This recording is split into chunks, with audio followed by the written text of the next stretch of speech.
All right, welcome back to Cape Critiquers, everybody. Today we are talking about the newest film from Robert Eggers' Nosferatu. Surprised I didn't call it the Nosferatu. Yeah, because it's every his other first movie. movie without a the. Yeah, A little bit dark, scary.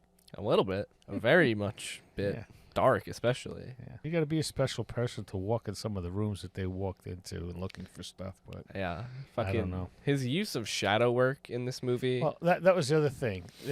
There was a lack of color through this whole movie. It was like copper toned, and I don't know. It was like very Well, AJ told me and muted. I Very didn't even muted know colors. that Transylvania. Yeah, I didn't even know that was apparently blue a little bit. it's Yeah. blue tinted. Jack Yeah. thought it was black and white. Yeah, because No. my eyes or my Eyes. fucking glasses Mhm. like block the No, blue light. So So that's what it is. That's why. That's That's weird. funny. Yeah. Yeah, no, it was definitely tinted blue. I guess to give it that wintry cold look. the only time there's actually like any color for me at least Yeah. is when there was light from sunlight. So Mm-hmm. Not What about even like then. the orange haze of the light in that one like cabin? the cabin. He's like walking like when he goes to stay. I at meant that in like manor. the castle. Oh, okay. Yeah, that was a bit where I was like kind of afraid I was gonna fall asleep just because it was like so like moody. I guess Mhm. you know. Yeah, Eggers' ability to muck up the screen with shadow and film grain and dust and grossness is Yeah. pretty. And close you out of certain things Yeah. at times. You know, it's just. I even said to Jack at one point, it's almost like he's changing the aspect ratio with some of the blocking that he's doing Mhm. at times. I could see that. I mean, I don't understand as much as you guys do, but when you say it, just the way the I mean, things change the whole thing jaggedly. is shot in a pretty, Mhm. not like a widescreen, but a Yeah. decent enough screen. Mhm. And then even the scene when Hutter is Nicholas Holt's character. Yes. Is standing on that like bridge area in between the gate to the castle Mhm. and then the entrance of the castle. The way that the camera blocks with just that piece of the entrance and Yeah. it just looks so narrow and Yeah. claustrophobic. Exactly. And you think something's going to come from here, or you think the bridge is going to break, or Mhm. something's going to happen. You just expect it, but nothing happened. Then the next thing, he's just up ahead, the Yeah. road. you Yeah. know, which was a little freaky in itself. Even in that scene too, the Mhm. way that that road is narrowed by Yeah. the trees and everything. Mhm. And it's spotlighted basically further on into that scene when the carriage turns Yeah. and you just get that visual of it through the carriage. It's There's just like, so much in this movie like that. yeah, that everything is is- like a trance or yeah. what have you. You know, his calling, just going there. He just knew where he had to go, where he had to be, but didn't know how he got there. hmm You know, it's like you're drugged or something. Yeah. I mean, the way this movie opened, she was cursed from the beginning. Yeah. It was actually like before we went trying to think like how is this even gonna begin? Mm-hmm. And it's definitely my favorite opening out of any of his movies. Mm-hmm. Want to say that it's maybe the most like enigmatic opening to a film I've seen in quite some time. Yeah. That was very well done. Very well done. Yeah. Just her starting in that void of darkness, Mm-hmm. and then we slowly pan to the window, and she fucking starts like levitating. Yeah. We hear him in whatever Transylvanian language he's mumbling in Yeah. with that I fucking feel like voice. it's probably just Aladdin. Yeah, Yeah, probably. Because Well, like it is, yeah. it's just like something where like there was one go word like 3 times. Mhm. It was almost just like a synonym to what Mhm. the captions were. Yeah, No, I know what you're talking about. I just can't. It was put my near the finger on it. beginning. Yeah. It might have been the prologue. There's so much happening in this opening scene too. You have the shadow work there on the drapes when she's fucking levitating in front of the drapes, and Mhm. he's speaking to her, and he's not there, but he is there. So that's supposed to be a dream. No, it's No. all it's his shadows. Don't get caught in his shadows. You know, they spoke about that earlier. So He He- has the he- ability to to say he could, project, basically. being with her was supposed to free him, Mm-hmm. but he can only cast his shadows at certain time. Pretty wild. Just the way they did that scene with the curtains, and you see his shadow, then it comes back and he's not there. It was pretty wild to me. Speaking of their whole dynamic, though, I feel like their dynamic on screen isn't really supposed to be like this traditional, like, oh, they love each other type relationship at all. Mhm. Like, it's not presented No. like that at all. It's not supposed to be. No. Yeah. But I don't think she ever loved him at all, even though that was her. That's what she wanted. She wanted something like that. That's what she was praying for. Mhm. But she awakened him, yeah, and she was haunted her entire life by this, Yeah. not knowing what it was. I do feel like though their dynamic on screen is kind of the easiest part of the movie to like tune out a bit. Mhm. Like I understand what it's Yes. supposed to be telling me, but it's just something about it wasn't very like entertaining at all. Mm-hmm. It does take some beats directly from like Coppola's Dracula. Even the moments of seduction to this girl Mm-hmm. from like trying to make her his bride. Yeah, she was seduced through this whole movie, even through her husband.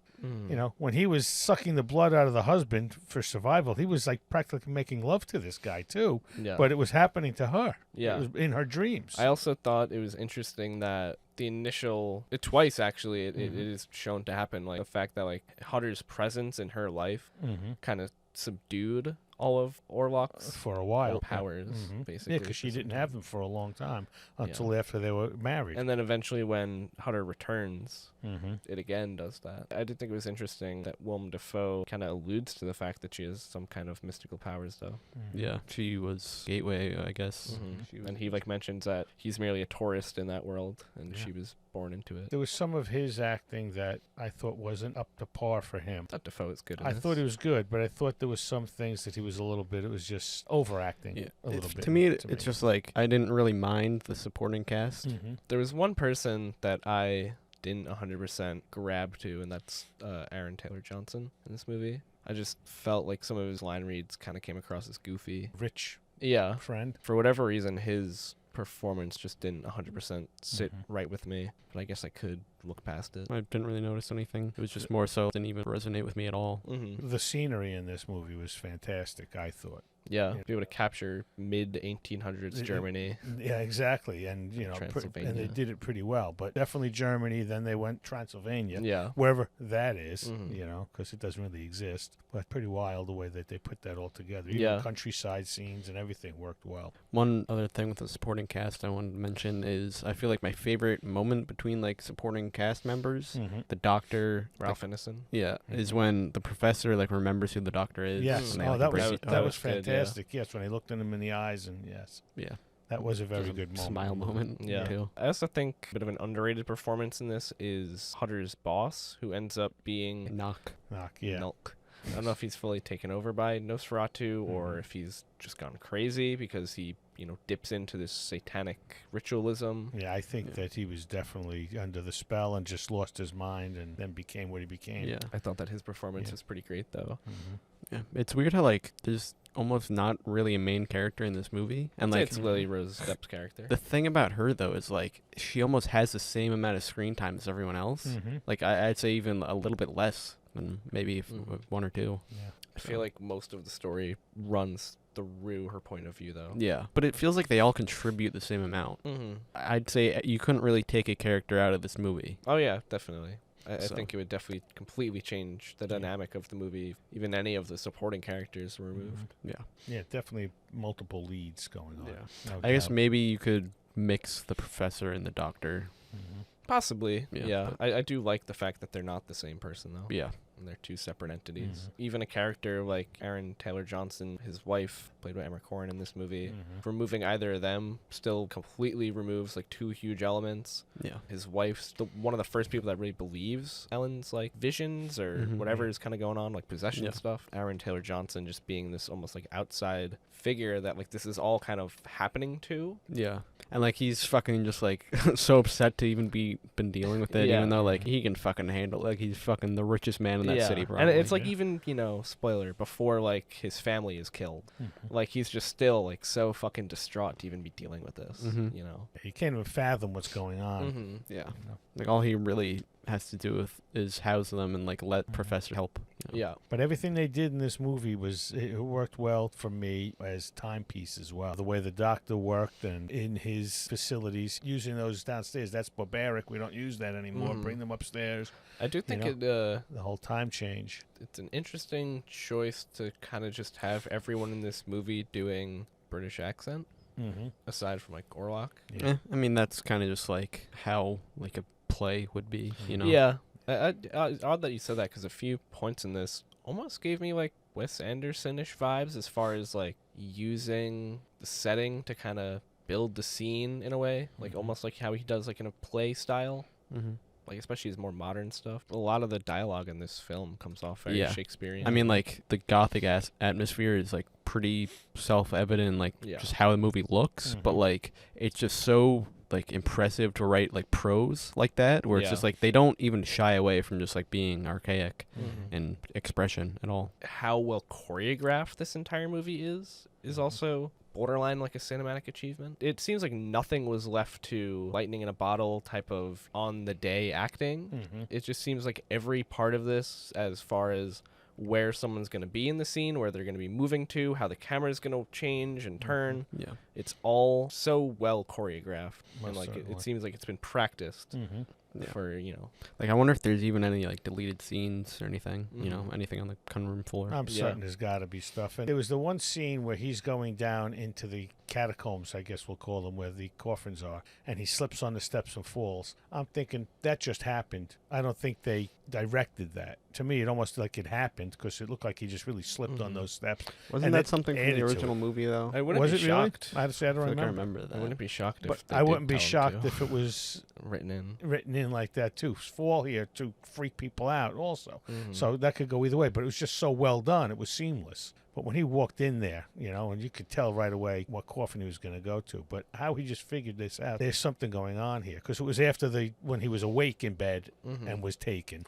What do you think of the coffin being, instead of in the original house, just like a wooden box, pretty much, instead of this designed thing? Yeah, I think that just adds to the Gothic elements of this. What I do like that they took from, like, even the original source material is, in part with Orlok's design, is he's basically just a living corpse of a Eastern European nobleman. Yeah, the grotesqueness of his body stayed that way throughout the whole thing. He didn't take a human form. Because in some of these other stories, you saw him, and he was a nice-looking man, and he was charismatic, and, the woman loved him and this and that. But he's just grotesque in this. And it's not like he had that over everybody, He didn't have that allure towards everybody. It was just that woman that he wanted. Yeah. And that's the difference I see in a lot of the other Dracula or vampire movies that have been made over the years. What do you think of his mustache? I like it. I think it just completed the look, honestly. Look at some of that old Eastern European. That was a look. I'm talking earlier than the 1800s. I also think he's heavily based on Vlad the Impaler. Most certainly. Yeah. So it works for me. Definitely. That worked for me as well. And the nose and everything else. I thought the overall look matched with the voice was just incredible. Definitely moved through you, that voice. And then with the... it just killed you. Constantly just like exasperating. Yeah. While still being like a guy that like moves around and everything. I likened it to our dog who will bark and kind of just hold it like in a growl for a while. But just the way, though, that he just puts terror in you as well. Yeah. There's that one scene where Nosferatu's finally just like, we won't talk about it any further. So he's talking about that he watched at the night the oh, yes, yeah. Townspeople went and they put the naked woman on the horse and then staked the body of the vampire in the thing. And that's just old wife still, and we won't speak of it again. And everybody was like, whoa, okay. Yeah. This What guy, they put on his feet? Was it just like mud? That was mud. Then he wakes up thinking it was a dream. Then he looks at his feet and they're all covered in mud. That's what everything felt like. It was a dream. I still thought it was a dream until like the conversation about See, it. no, and I didn't think it was. So once I saw the mud, I knew. Well, I thought they went into his room in the middle of the night and put it on him or something. I have to say, just since we were on the topic of the look of Nosferatu in this movie, maybe the first time I've seen Bill Skarsgård in a movie and just not... I mean, if you didn't tell me that was Bill Skarsgård, I never would have recognized him. There was other people who were going to play this, one being Daniel Day-Lewis. I think he could have pulled it off, accent and everything. Mads Mikkelsen, you said, was another one. Yeah, he was another one, as well as Willem Dafoe for this. Yeah. Maybe a little too short, I don't know. But still, I think he could have pulled it off. I just think it's crazy. I just think he did a great job. Even as Pennywise, like, you could still see in the eyes that that's Bill Skarsgård. Oh, yeah. The eyes in this one are just someone else. He nailed it in this movie, there's no doubt. Yeah. It was a great story to work with. There was a lot going on, but it's a simple script. Very simple structurally and even story-wise. And a lot of that is made up for in the cinematography, I think. Yeah, just the Gothic style and mood. And they held that perfectly through this whole movie. No stuff from the present time coming into it. They just stuck to that time period perfectly. That being said, I like how the first 2/3 of the original movie basically become the first half of this movie. Yeah. And there was just so much stuff added to it. I feel like this is going to be the type of movie where no one even thinks to bring up CGI because it's so hidden, basically. Well, that's what I'm wondering. How much of this was on set? How much of it was on location? Mm-hmm. You know, I'm sure a lot of it was location. Walking down that road where it's like that whole, it almost felt like a dream sequence when carriage started coming down. That had to be location. Yeah. Maybe there was some added elements, I'm but for sure the most part, that had to be location. Yeah. a lot of it was on set and on location. I don't think there's a single green screen. Yeah, They actually cast a giant hand shadow over in 1800s town. Yeah. The CGI, because it has to be CGI of the shadow on the curtains in the beginning is so seamless. Like it just, it looks like it could have just been done. Yeah. There's a thing that Robert Eggers does a lot where he'll do these long continuous shots that kind of push through environmental elements, like a wall or something. It happens like a lot in The Northman. There's one particular scene in that when he's like climbing up into the camp. Do you remember that? And then it just like, transitions in past the wall instead of cutting. There's a lot of stuff like that in this movie. I think it's almost like better because you can kind of like play with the darkness and transition from dark to light with that type of stuff. An interview with Robert Eggers. He was a director of a play in high school, and the play was Nosferatu. And then it was like seen by some director of some like local play stuff. And then he and like his friend got to direct like a larger scale version of it. Wow. So he has directed a Nosferatu play twice. And then he kind of said for like the last 10 years, I've just been trying to turn this into a movie. It's interesting that like he does plays, because I guess you can very much see that in this. Yeah. Especially compared to his other movies, where it's a thing with directors. Like they definitely get more control over like how their film looks over time. Even with Wes Anderson. Yeah. He said directing the play version of Nosferatu in high school and then getting able to do it on that bigger scale play made him want to become a film director. That's actually pretty wild. Yeah. That's pretty cool. I'm not really into non-psychological horror or like excessive gore, so I may not be the best judge, but I didn't find this movie or any part of it like particularly scary. I agree. Yeah, I agree that's not really a Robert Eggers thing. Yeah, either. I even thought that jump scares in this were anticipated. A bit like startling at times. I wouldn't say that they were so scary, but they were startling, and I think they also helped to elevate what was happening in the moment. Yeah, I feel like a lot of Eggers movies will have moments where it's like just psychological horror, where it's just like somebody's like betraying another person, but this kind of just felt more like tragic. Yeah, it is almost like a tragic romance love triangle situation. Once she figured out that, okay, this stuff is all real and this is a demon that's trying to get me, she really didn't want any part of it. Then she got to the point of, I have to sacrifice myself to stop it. I basically brought this upon us and I have to stop it. The scenes where Lily-Rose Depp is acting possessed were really well done. Kind of cemented with the herself. bleeding eyes and everything else. I mean, it was pretty wild. Yeah, the whole thing with like the eyes rolled back and the tongue in that one scene and then just snapping out of it was really well done.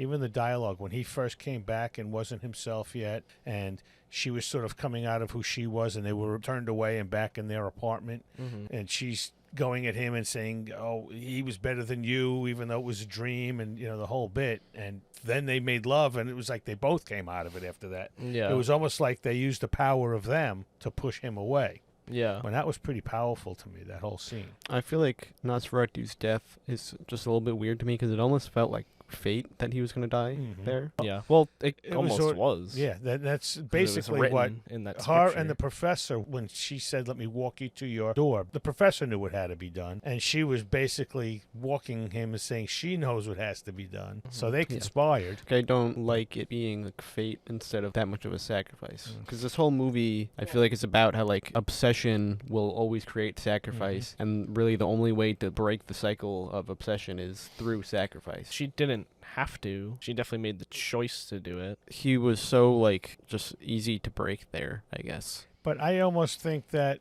was him to be set free. He needed to be with her. I think that even being set free was also being free of this life that never ended. Maybe that was his fate. Maybe that's what he wanted. I don't think so. I think he was could just kill himself by just going outside. so intoxicated by her blood, basically. I don't really like how she kept him by just like making him suck blood for a little longer.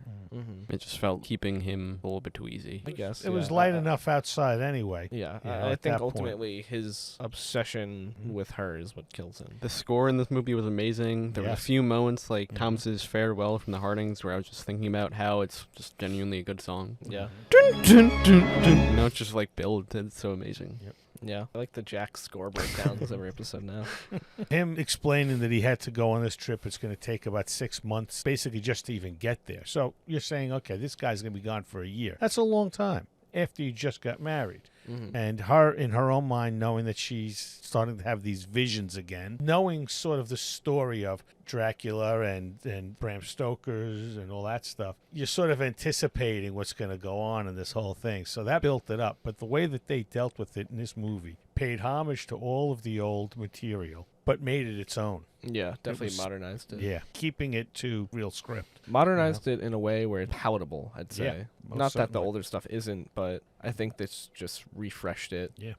really well. I mean, I really liked how the power of the shadows just evolved and brought forward. Yeah. Yeah, that, the fogs, everything, just the way it all worked together. And here we are at the end of the year. It's definitely going to be on Oscar buzz movie. There's no doubt. Surprisingly, like, it might not be. Really? Because it's a horror movie. See, I don't know. I think it may be. I think it's going to be a surprise. I hope If so. it, you know, It deserves it. even if it's for costume design or anything, scene design, gotta get something. Acting alone. You can make an argument for 3 people being up for some kind of acting award in this. Definitely 2. Supporting acting as well. Yeah. Even though there's no real lead in this movie, so any one of them can even be considered supporting. If I had to guess, I'd probably say Lily-Rose is going to get overlooked, unfortunately. Yeah, but do you think that's more of a supporting role, or do you think that's a lead role? She'd probably get lead actress. Yeah, that's what I mean, though. Like, this is a very hard movie to categorize like It that. is.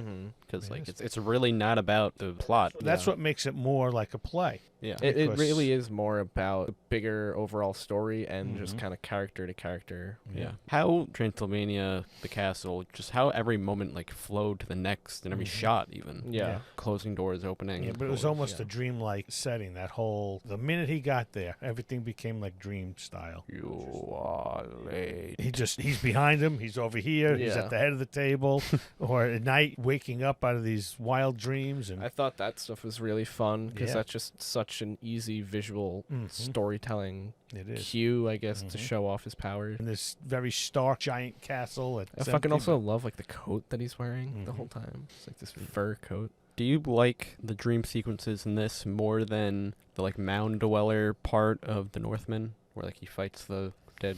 I most certainly like this one the better. It's tough because that is probably like 3 favorite scene of mine from the Northman. Mm-hmm.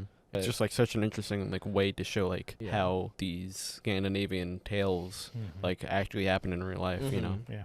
Yeah, I do love that scene. I think overall, though, for what it did for the movie, I'd probably say that the ones in Nosferatu kind of lend themselves more to the film as a whole. Yeah, that's pretty much exactly what I had written. Where like I just like the presentation of the Northman's that sequence better. I feel like it's easier to pick that one out as a scene. Yeah, From to that just movie, like watch, I yeah. guess. Speaking of the Northman, though, I really wish this movie had more deep cuts to just like vampire mythology.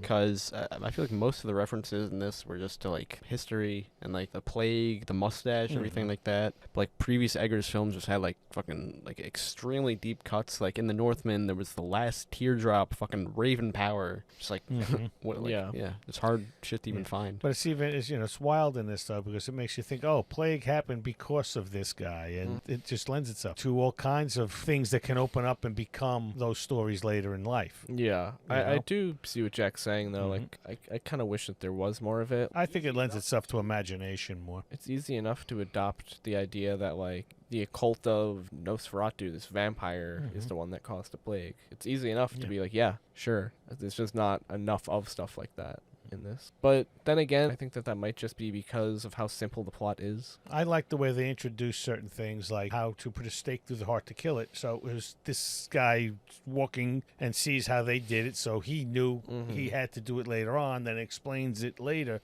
This is what we can do. That's what they set out to do, but Yeah.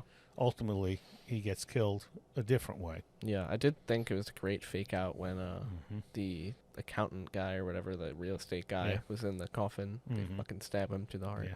And also, I mean, and his long death. I do like the fact that they have to burn all the bodies Yeah. because they were possessed, basically. Also, they didn't hold back from murders to children. And it's on screen. Yeah, it was on screen.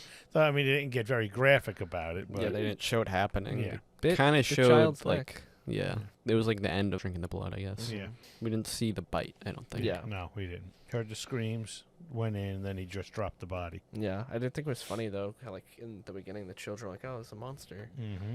So I wonder how long he'd been haunting them. Yeah. One thing I wanted to mention was, like, this performance was, like, the most that I think Lily-Rose Depp has ever looked like her father on screen. Oh, most certainly. After I figured out who it was, I was like, I see it. There's no doubt.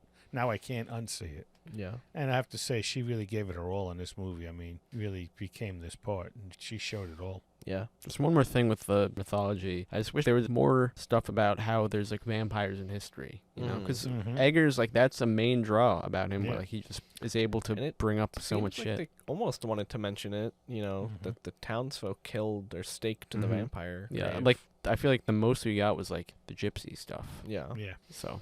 But to me, it was almost like, now this is starting, because no one else outside of there really knew of this. And now this guy's moving from there and coming to Germany, into this other town. You know, so it sort of gave you the idea that now it can start pushing out, because there's obviously more than one. This is one of the leads. There's no doubt. There were more coffins downstairs. I don't know what was in those. Yeah. Even when he was in the new place, there was more coffins in that room when they burned everything. So were there other vampires with him?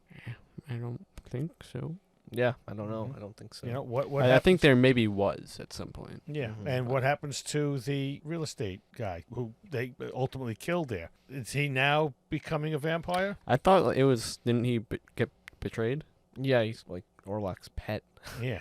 Calls him dog. He does call him dog. He's I like don't his, know. like, servant, kind of. Yeah, so he's sort of like Igor almost. Yeah, whatever. I was a bit confused. Was there like the whole thing, like how in the original, where like he brings over the grave that he was buried in, or like the dirt from the dirt grave? from the grave. So maybe that was because it almost seemed like he was going to where Hutters lived, because like they thought that's where he was buried. It seemed like that's what the professor was saying at some point. No, I don't think they were going to the house that he'd gotten, and he moved everything there. But like, what did the professor say about how there's like the place that he gets strength from being near? I think it was like if he drank the blood of Ellen and then was able to return to the coffin, which he died in, basically in time. Then which had the dirt that he was originally buried in. The prophecy basically would be like that was just confusing to me. Yeah, I feel like we're not. I would have to look into that more as well. Because like in the original Nosferatu, it's pretty much just as simple as like if he's near the dirt he's buried in, then like he has more power. So like he fucking fills up these coffins full of the dirt and like goes on the ship with it. I feel like the pacing of this movie was an anti-Christopher Nolan movie. Very slow. It definitely felt its runtime, not in a bad way really though, because I think there was a lot happening on screen at any given moment. Yeah. And it was constantly building towards something, but definitely, I hate to call it slow burn, because I feel like slow burn kind of insinuates that it's boring until it's not, but definitely long build in each scene. Yeah, no doubt. Especially like even when they were on the ship and the one ship mate went downstairs to check on who's going to open the coffin and kill whatever he thought was in it, and then gets to it and slowly opens it, and then it's all rats. But in that one flash, we see that Nosferatu is walking in the background there, and you just know what's going to happen. But they just, they took their time with it. I still think I prefer the original movie's like ship scene. Yeah, where everybody's dead, and then you have one guy left who was crazy. Two guys left, yeah. Two guys left, yeah. Well, I mean, like two Never guys left seen is when the the scene starts, pretty much. original. Yeah. So I can't compare it to the original film too much, aside from just knowing what he looks like in the original. My least favorite scene is Knox escape. I just felt like it doesn't even make sense. Like, why did that guy unstrap him? Yeah, why was he unstrapping him? He was just should have actually. Was he unstrapping him or was he lifting him up? He was unstrapping. I mean, he fucking unstrapped him. Yeah, at first I thought that was the doctor. I thought it was the doctor going. tricked him But like how? I thought that he had knocked the chair over. He was like, "Oh, come help me," and then he was already. But why did unstrapped. he have to? No, because you can see him unstrap it. Oh, well then I don't know. I just missed that then. Yeah, I was just like, why the fuck did you unstrapping him? Yeah, I don't know why he unstrapped him either. And then he bit him and killed him. Mm-hmm. And even from there, it's still pretty big escape, I guess. Mm-hmm. Yeah. Anyone else's least favorite scene? Can't really pinpoint one. One of my favorite scenes was when he actually was walking through the castle when they were still in Transylvania. Yeah. You know, trying to figure out what's going on, this and that, and works his way down into that catacomb and sort of figures it out, you know, because of what he saw. Like, okay, he's like, this guy is definitely one of those that I saw there. Mm-hmm. And he knows that he has to do something and kill it. And I anticipated the whole thing. It was going to be, he's going to pick it up, he's going to, you know, go make his swing, and then the hand is going to be there that catches it. That he stood up and, you know, showed his might and he was naked and everything else. That was just a whole different thing that I didn't anticipate. Yeah. But that was a great scene, I thought. It's also, I guess, just a funny thing to mention. I sent to you guys that so Nicholas Hoult has the prosthetic penis of Nosferatu framed. It's just bizarre. From this movie. Mm-hmm. So yeah. I'd have to agree with that setting being my favorite part, but I'd just go specifically like the first sequence in that castle. Yeah. Mm-hmm. I'd probably go with the intro. I just thought that was so captivating well right out of the jump. Mm-hmm. And then I'd also say our introduction to Orlok in the castle.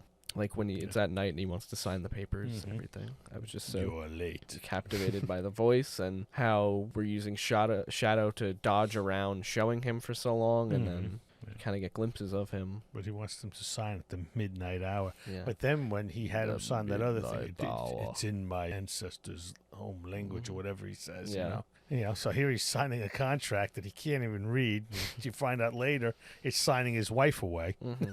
Yeah, this film was incredible. Yeah, it was. It was very well done. I think it's my favorite film of the year. Yeah, and here we are at the end of the year. So they did a very good job. Final ratings? 7.5. Closer to an 8 than a 7. Wow. I was an 8.5 to a 9. I just liked everything about it. The flow of it, like you say, it was slow, but it worked, especially for the time period of things, you know, especially with the use of lighting through it as well, because they used what seemed like just period lighting through the whole thing, you know, and yeah, I just liked the way it flowed. I'm going to give Nosferatu a 9.5. Wow. I really like this movie. I did too. I'll probably watch it again. We'll probably pick up more stuff. Yeah, I just thought it was a near perfect expression of Egger's vision of it. So something apparently he's been sitting on for a long time. So if you had to do an Eggers tier list, what would it be? This would be at the top of my list. Nosferatu 1. 2, it's tough for me to pick between Northman and The Lighthouse, but I'd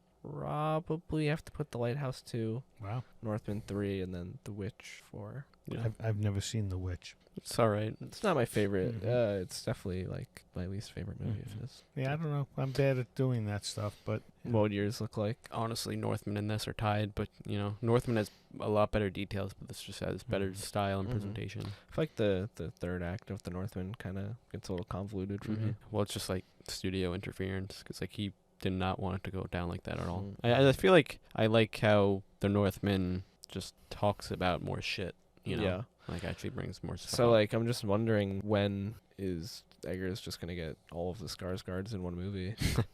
Yeah. Including the father, Stellan. Yeah, Stellan is the last one he hasn't worked with, right? Just a few other brothers. Big three though, like Stellan, Alexander, and Bill. Alright, so that was our review on Nosferatu. Next time on Cape Critiquers, we will be watching Constantine, kind of keeping up with the spooky hero elements. Bye. Bye. There's a demon. Goodbye. John, there is no 17th act in Corinthians. Corinthians goes to 21 acts in the Bible. It is black omen to not subscribe to Cape Critiquer podcast.